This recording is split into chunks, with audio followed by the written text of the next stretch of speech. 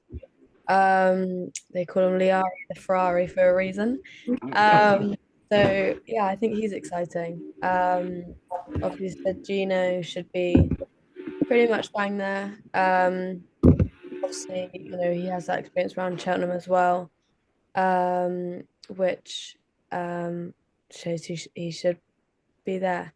I also think 𝗬𝗲 was interesting. Obviously he's unbeaten as well, and has shown that he is that bit gutsy. He handles that soft ground really well. And although he's not run at Cheltenham, he's won round tracks like Chepstow and Exeter. So he should stay up the hill pretty well. I also think not to win, but I thought it was interesting that Cashel Lad was entered for Gordon Elliott, which is first time out. So he must think a lot of it to put it in the Triumph. So I just thought that was an interesting entry. Well, that's good. I didn't even notice that. I've got all the form in front of me here, and I can just yeah, there's nothing there. So yeah, I always like that when trainers put a horse in like any race, a big race with run before, they obviously think must be showing something. Yeah, it must be pretty special, mustn't it? Yeah, I can see it run on the flat like 184 days ago, I think. But yeah, never a hurdle. So yeah, good spot, that one. Liv, what about you? I would have to go with 𝗂𝗪𝗪𝗏 here. I think he's such a young horse, but he's so professional. He knows exactly what he's doing. I feel like he's one of those horses that just knows exactly where he is. He knows he's at a race course. He knows what he's there for. And he's so calculated that he just plans the race out exactly in his head. 10 length winner last time out at Cheltenham to 𝗂𝗪𝗪𝗏, who I know is really highly thought of. So, I mean, that speaks volumes for itself. 14 length winner in a Class 2 race at Kempton. He was so impressive. And he also won a listed hurdle race in France as well. The only thing that would concern me is Nicky Henderson's form at the minute. I know there's a big question mark about that, obviously, with he who should not be named Constitution Hill. That seems a bit worrying, but I'm sure he wouldn't send any runners if he knows that they're not spot on. But that being said, it would be 𝗂𝗪𝗪𝗏 for me if all's been well. Okay, great. Yeah. Yeah, he who must not be named. I like that. Don't even go there. Yeah, we don't go there. So no, brilliant. We're all tired. Yes, we're tired. Yeah. Right. The next race is the County Handicap Hurdle. I'm gonna make Dawn roll her eyes again by spurting out a few trends here. 5-year-olds. I know. Sorry, I just have to do it. I've got to do it for the stat fans. 5-year-olds, great record. Mullins, shock. Great record. Flat form is well respected as well, and I think another horse that fits all of these trends is a horse I really, really liked and fancied at DRF that